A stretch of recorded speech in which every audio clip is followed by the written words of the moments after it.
Hi മക്കളെ, welcome to rice education. കണ്ടോ, compound microscope വളരെ ഇമ്പോർട്ടൻ്റ് ആണ്, എക്സാമിന് ഉറപ്പായിട്ടുണ്ടായിരിക്കും. ശ്രദ്ധിക്കുക, ഇതാണ് ഒരു മൈക്രോസ്കോപ്പ്. നമുക്ക് എല്ലാവർക്കും അറിയാം, നമ്മൾ ഇവിടുന്ന് താഴോട്ടേക്കാണ് വെച്ച് നോക്കുക. നമ്മുടെ കണ്ണ് ഇവിടെ ഉണ്ടെന്ന് വിചാരിക്കൂ. അപ്പോൾ ഈ കണ്ണിൻ്റെ ഭാഗത്ത് ഇവിടെ ഒരു ലെൻസ് ഉണ്ട്. അപ്പോൾ കണ്ണിൻ്റെ ഭാഗം ആയതുകൊണ്ട് മുകളിലുള്ള ലെൻസ് നമ്മൾ ഐ പീസ് എന്നാണ് വിളിക്കുക. മറന്നു പോവണ്ട, അതിനെ വിളിക്കുന്ന പേരെന്താണ്? Eyepiece. സോ ഈ ഐ പീസുമായി ബന്ധപ്പെട്ട് ഒരുപാട് ചോദ്യങ്ങൾ നമുക്ക് എക്സാമിന് ചോദിക്കും. അത് പഠിപ്പിച്ചു തരാം, എങ്ങനെയെന്ന് പഠിക്കാം. അതേപോലെ നമുക്ക് നോക്കേണ്ട വസ്തു ഒബ്ജക്റ്റ് ഇവിടെയാണ് വെക്കുക. അപ്പോൾ ഒബ്ജക്റ്റുമായി ബന്ധപ്പെട്ട ലെൻസാണ് ഇവിടെ ഉണ്ടാവുക. അപ്പോൾ ഈ ലെൻസാണ് എന്ത്? ഒബ്ജക്റ്റീവ്. ഈ രണ്ട് കാര്യവും പഠിക്കുക. ഇതൊരു ട്രിക്ക് പറഞ്ഞുതരാം. നിങ്ങളിതാ മൈക്രോസ്കോപ്പ് എഴുതുമെങ്കിലല്ലേ എഴുതുക? മൈക്രോസ്കോപ്പ് നിങ്ങൾ എഴുതൂലേ? ഇങ്ങനെ എഴുതുമ്പോൾ നമുക്ക് ഇവിടെ ഒരു കാര്യം കിട്ടും. എന്താണെന്ന് കാണിച്ചു തരാം. വളരെ ഇമ്പോർട്ടൻ്റ് ആണ്, പഠിച്ചു വെക്കുക. ദാ മൈക്രോസ്കോപ്പിൻ്റെ എമ്മിന് നല്ല തടിയുണ്ട്. അപ്പോൾ ഇവിടെ ലെൻസ് വരച്ച് നോക്കിയേ, നല്ല തടി കൂടിയ ലെൻസ് നമുക്ക് കിട്ടുക. അതേസമയം ഇവിടെ കണ്ടോ, ഈ മെലിഞ്ഞ ഈ അല്ലേ, അപ്പം നമുക്ക് മെലിഞ്ഞ ലെൻസ് അവിടെ കിട്ടുക. നിങ്ങൾക്ക് എല്ലാവർക്കും അറിയുന്ന കാര്യമാണ്, തടി കൂടിയ ലെൻസ് ആണെങ്കിൽ പവർ കൂടുതലായിരിക്കും, മെലിഞ്ഞ ലെൻസ് ആണെങ്കിൽ എന്തായിരിക്കും? പവർ കുറവായിരിക്കും. സോ മൈക്രോസ്കോപ്പിൻ്റെ ദാ ഇവിടെയുള്ള നമ്മൾ നോക്കുന്ന ലെൻസ് കാണിച്ചു തരാം. ദാ ഇവിടെ അതാണ് നമ്മൾ ഫിഗർ. സോ ഇവിടെ മൈക്രോസ്കോപ്പിന്റെ ആദ്യത്തെ ലെൻസ് എന്താണ്? തടി കൂടിയ ലെൻസാണ്. ഇതെന്താണ്? തടി കുറഞ്ഞ ലെൻസാണ്, പ്രധാനപ്പെട്ടതാണ്. ഇത് ഒബ്ജക്റ്റീവ് ലെൻസാണ്. ഒബ്ജക്റ്റീവ് ലെൻസാണ്. ഇതാണെന്ത്? Eye piece. കാരണം കണ്ണവിടെയാണ്. ഇനി നമുക്ക് വർക്കിംഗ് നോക്കാം കേട്ടോ. ഇത് കണ്ട ഒരു സാധനം മനസ്സിലാവില്ല, അതുകൊണ്ട് ഞാൻ ചെറുതായിട്ടൊരു മാറ്റം വരുത്തിയിട്ടുണ്ട്. ശ്രദ്ധിക്കാം. ഇത് ഒബ്ജക്റ്റീവ് ലെൻസ്. ഒബ്ജക്റ്റീവ് ലെൻസിന്റെ ഫോക്കസിന്റെയും 2Fന്റെയും ഇടയിലാണ് നമ്മൾ ഏത് വസ്തുവിനെയാണോ നോക്കുന്നത് ആ ഒബ്ജക്റ്റ് നമ്മൾ പ്ലേസ് ചെയ്യാം. ഡീലാണ്. ദാ ഇവിടെ വെക്കും. ഇതാണ് ഒബ്ജക്റ്റീവ് ലെൻസ്. അപ്പോൾ ഇവിടെയാണ് നമ്മുടെ ആ ഒരു ഒബ്ജക്റ്റ് ഉണ്ടാവുക. ഈ ലെൻസിൻ്റെ എഫിൻ്റെയും ഒയുടെയും ഇടയിൽ ആരെ നമ്മൾ വെക്കുക? ഒബ്ജക്റ്റിനെ വെക്കുക. ഡീലാണല്ലോ. So we already know that when we place an object between F and O, where we get the image? We should get the image beyond 2F. ഈ ഇമേജിന്റെ പ്രോപ്പർട്ടീസ് എക്സാമിന് ചോദിക്കും. The image formed by objective lens properties എന്തൊക്കെയാണ്? ഇത് നമുക്ക് എല്ലാവർക്കും അറിയാം. Inverted image ആണ്, അതായത് തല കീഴായ പ്രതിബിംബാണ്. കൂടാതെ ഇത് എൻലാർജ്ഡ് ആണ്, അല്ലെ? എൻലാർജ്ഡ് ആണ്. തല കീഴായതുകൊണ്ട് മറ്റു പ്രത്യേകത കൊണ്ടുണ്ട്. ഇതെന്താണ്? റിയൽ ഇമേജ് ആണ്. സോ ഇത് പഠിച്ചു വെക്കണം, വളരെ ഇമ്പോർട്ടൻ്റ് ആണ്, മറക്കരുത്. ഇനി ശ്രദ്ധിക്കണേ, ഇവിടെ നമുക്കൊരു ഇമേജാ കിട്ടിയത് അല്ലേ? ആ ഇമേജ് ഉണ്ടല്ലോ, ഈ ഇമേജ് എന്ന് പറയുന്നത് നമ്മുടെ ഐ പീസ് ഇല്ലേ? ഇതല്ല ഐ പീസ്. നമ്മൾ നോക്കുമ്പോൾ കാണുന്നതാ, ഇവിടെ ഉള്ളതാണ് ഐ പീസ്. ഈ ഐ പീസിന്റെ ഒബ്ജക്റ്റ് ഇതാണ്. കൺഫ്യൂഷൻ ആയോ? കൺഫ്യൂഷൻ ആവണ്ട. The image formed by the objective lens, അതാണ് ഇത്. Image formed by the objective lens is considered as the object of eyepiece. കിട്ടിയോ? ആ, ഒബ്ജക്റ്റീവ് ലെൻസ് ഉണ്ടാക്കുന്ന പ്രതിബിംബം, ഈ പ്രതിബിംബം ഒബ്ജക്റ്റ് ലെൻസ് ഉണ്ടാക്കുകയാണ്. ഈ പ്രതിബിംബം നമ്മുടെ ഐ പീസിനെ സംബന്ധിച്ച് ഇതാണെന്ത്? വസ്തു. ഡീലാണേ. അപ്പൊ നിങ്ങൾക്ക് എല്ലാവർക്കും അറിയാവുന്ന കാര്യമാണ്, ഒരു കോൺവെക്സ് ലെൻസ് നമ്മൾ ഇങ്ങനെ എടുക്കുന്നു. ഇതാണ് കോൺവെക്സ് ലെൻസ്. ആ കോൺവെക്സ് ലെൻസുമായി ബന്ധപ്പെട്ട് നമ്മൾ സംസാരിക്കുമ്പോൾ തീർച്ചയായിട്ടും അതിന് ഫോക്കസും ഒക്കെ ഉണ്ടായിരിക്കുമല്ലോ. സോ അതിന്റെ ഫോക്കസ് ഇതാണ്. ഇതാണ് ഒപ്റ്റിക് സെന്റർ എന്ന് വിചാരിക്കൂ. അതേപോലെയാണ് അല്ലേ?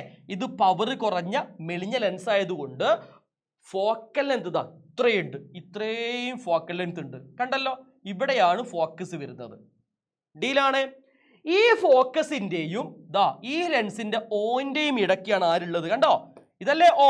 ഇതിന്റെ ഇടയ്ക്കാണ് ആരുള്ളത്? നമ്മുടെ ഒബ്ജക്റ്റ് ഉള്ളത്. അപ്പൊ എന്താ സംഭവിക്കുക? നമ്മൾ പഠിച്ചിട്ടുണ്ട്, if you place an object between F and O of A convex lens, എവിടെ ഇമേജ് ഉണ്ടാവുക? ഇതിങ്ങനെ പോയിട്ട് ഇതിങ്ങനെ പോകുമ്പോൾ ഡൈവേർജ് ആയിട്ട് പോയിട്ട് ദാ ഏകദേശം ഇവിടെ നമുക്കൊരു ഇമേജ് കിട്ടും. കണ്ടോ? ശരിയല്ലേ? അതേ സംഭവം മക്കൾ ഇവിടെ വരുന്നത്. ഞാൻ ഇവിടെ വെച്ചിരിക്കുന്ന ഈ ഒരു ഒബ്ജക്റ്റ് ഇല്ലേ, അത് ഞാൻ തലകീഴായിട്ടാണ് വെച്ചിട്ടുള്ളത്. കണ്ടോ? തലകീഴായി വെച്ചിട്ടുള്ളത്. അപ്പൊ ഇതേ കൺസെപ്റ്റ് അല്ലേ? നിങ്ങൾ നോക്കൂ, കറക്റ്റ് ആയിട്ട് ഇങ്ങനെ പോവാ. ലൈറ്റർ ഇങ്ങനെ പോകുന്നു, ലൈറ്റർ ഇങ്ങനെ ഇങ്ങനെ പോയിട്ട് ഇങ്ങനെ പോകുന്നു, പിന്നെ രണ്ടാമത്തെ ഇങ്ങനെ. അപ്പൊ ഇങ്ങനെ ഡൈവേർജ് ചെയ്ത് ഇങ്ങനെ വരും. അപ്പൊ നമുക്ക് എവിടെ ഇമേജ് കിട്ടും? ഇവിടെയാണ് ഇമേജ് കിട്ടുക. ക്ലിയർ അല്ലേ? അതായത് ഇവിടെ ഒബ്ജക്റ്റ് വെച്ചാൽ ഇവിടെ ഇമേജ് കിട്ടുന്നു എങ്കിൽ, അതേപോലെ തല കീഴായി വെച്ചു കഴിഞ്ഞപ്പോൾ നമുക്ക് ഇവിടെ ഇമേജ് കിട്ടും. ആ ഇമേജ് നമുക്കിതാ ഇങ്ങനെ നീട്ടി വരച്ചു കഴിഞ്ഞാൽ നമുക്ക് ഇവിടെ കിട്ടും. നോക്കിയേ, ഇതാ കണ്ടോ? ഈ ലൈറ്ററേ പോകുന്നത്, ഫോക്കസ് കൂടെ പോകുന്നു, ഡൈവേഴ്സ് ആവുന്നു. സോ നമുക്ക് ഇവിടെ എന്ത് കിട്ടും? ഈ ഒരു വസ്തുവിനെ അല്ലേ കൃത്യമായിട്ട് കിട്ടും. ഇപ്പം വലിയ ഇമേജ് കിട്ടും. ഏതാണോ ഇവിടുത്തെ വസ്തു അതിൻ്റെ ഇമേജ് നമുക്ക് ഇവിടെ കിട്ടും. കണ്ടല്ലോ? സോ കറക്റ്റ് ആയിട്ട് ഇവിടെ കിട്ടി. അപ്പൊ ഇതാണ് ഫുൾ ഫിഗർ. ഈ ഫുൾ ഫിഗർ നോക്കുന്ന സമയം നമുക്കൊരു സാധനം മനസ്സിലാവില്ല. പക്ഷേ നമ്മൾ സെപ്പറേറ്റ് ആയിട്ട് ഓരോന്നും പഠിച്ചു കഴിഞ്ഞാൽ നമുക്ക് വളരെ വിശദമായി കിട്ടും. ഒന്നുകൂടി ഞാൻ പറയാം. The image is formed the object is placed between the focus and 2f of the objective lens and it form a real and inverted image beyond 2f. അതായത് ഒബ്ജക്റ്റീവ് ലെൻസിന്റെ ഫോക്കസിന്റെയും 2f-ന്റെയും ഇടയിൽ വെക്കുന്ന വസ്തുവിന്റെ പ്രതിബിംബം എവിടെ കിട്ടുക? 2f-ന് അപ്പുറത്ത് യഥാർത്ഥമായതും വലുതായിട്ടും കിട്ടും. ഇനി എന്താ പഠിക്കുന്നത്? The image formed by the objective lens is considered as the object of eyepiece. ഇങ്ങനെ ഉണ്ടാവുന്ന പ്രതിബിംബം ഐപീസിന്റെ എന്താണ്? വസ്തുവാണ്. So that object is placed between F and O. ഈ വസ്തു എവിടെയുള്ളത്? എഫിന്റെയും ഓന്റെ ഇടയിലാണ്. Because of that reason what happen? an image is produced at the same side of the object. ഇതിന്റെ പ്രോപ്പർട്ടി പഠിച്ചു വെക്കണം. വസ്തുവിനെ പോലെ തന്നെയാണ് ഇമേജ് ഉള്ളത്. അതുകൊണ്ട് പഠിച്ചു വെക്കുക. It's A virtual image. ഇതൊരു മിഥ്യാപ്രതിബിംബമാണ്. കൂടാതെ ഇത് വലുതാണ് അല്ലെ, എൻലാർജ്ഡ് ആണ്. കൂടാതെ എന്താണ്? ഇറക്റ്റ് ഇമേജ് ആണ്. നമ്മൾ നോക്കുമ്പോൾ തലകീഴായി കാണുക. പക്ഷെ പഠിച്ചു വെക്കുക, വസ്തുവും തലകീഴായിട്ടാണ്, പ്രതിബിംബവും തലകീഴായിട്ടാണ്. The two things are in inverted position. That is why വസ്തുവിനെ പോലെ തന്നെ ഇമേജ് എങ്കിൽ അതെന്താണ്? ഇറക്റ്റ് ആണ് അല്ലേ. അതുകൊണ്ട് തന്നെ ഇത് എന്ത് ഇമേജ് ആണ്? വെർച്വൽ ഇമേജ് ആണ്. സോ കൃത്യമായിട്ട് പഠിച്ചു വെക്കുക, കൃത്യമായിട്ട് മനസ്സിലാക്കി വെക്കുക. ഇതൊക്കെ ഒന്ന് വായിച്ചാൽ കൃത്യമായി മനസ്സിലാക്കുന്ന കാര്യമുള്ളൂ.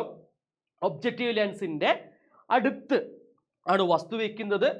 ഇനി ശ്രദ്ധിക്കേണ്ട കാര്യം, focal length is lesser than the eyepiece ആണ്. കാരണം ഇത് തടിച്ച ലെൻസാണ്. തടിച്ച ലെൻസ് ആണെങ്കിൽ ഫോക്കൽ ലെങ്ത് കുറവായിരിക്കും. ഐപീസ് എന്താണ്? വളരെ വലുതാണ്, നീളം കേട്ടോ, നീളം കൂടുതൽ അതിനുള്ളത്. അപ്പോൾ കൃത്യമായിട്ടൊരു പ്രതിമ രൂപീകരിക്കും. ഇനി അതേ സമയത്ത് ഐപീസിന്റെ കാര്യം എന്താ പറയുന്നത്? ഐപീസ് പറയുന്നു ഫോക്കൽ ദൂരം എന്താണ്? അതിന് കുറവാണ്, കൂടുതലാണ് അല്ലേ. വലിയ ഫോക്കൽ ദൂരം ഉണ്ടാവുക, പവർ എന്തായിരിക്കും? കുറവായിരിക്കും. ഈ ഏരിയ നിന്നാണ് ക്വസ്റ്റ്യൻ ചോദിക്കുക. കൂടാതെ ഓരോ കാര്യം കൃത്യമായിട്ട് മനസ്സിലാക്കി വെക്കേണ്ടതുണ്ട്. ഇത്രയേ ഉള്ളൂ മൈക്രോസ്കോപ്പ്. സോ കൃത്യമായിട്ട് പഠിച്ചു വെക്കുക. എന്തെങ്കിലും ഡൗട്ട് ഇതിലുണ്ടെങ്കിൽ താഴെ കമന്റ് ബോക്സിൽ മസ്റ്റായിട്ട് നിങ്ങൾ കമന്റ് ചെയ്യുക. വീഡിയോ നിങ്ങൾക്ക് ഇഷ്ടപ്പെട്ടെങ്കിൽ മസ്റ്റായിട്ട് നിങ്ങളുടെ ഫ്രണ്ട്സിന് ഷെയർ ചെയ്ത് കൊടുക്കുക. ഇനിയൊരു കാര്യം കൂടിയുണ്ട്. ഇന്ന് ലൈവ് ഉണ്ട്, 7 മണിക്കാണ്. അതേപോലെ എക്സാം ഡേ അല്ലേ. എക്സാം ഡേൻ്റെ അന്ന്, അതായത് തിങ്കളാഴ്ച രാവിലെ 6 മണിക്ക് ഞാനും വരും, ശ്രീബസാറും വരും. അടിപൊളിയായിട്ട് പഠിക്കണം. എല്ലാ ഫ്രണ്ട്സിനും മസ്റ്റായിട്ടും ഈ വീഡിയോയുടെ ലിങ്ക് നിങ്ങൾ ഷെയർ ചെയ്ത് കൊടുക്കുക കേട്ടോ. സോ നെക്സ്റ്റ് സെഷനിൽ കാണാം. ബൈ.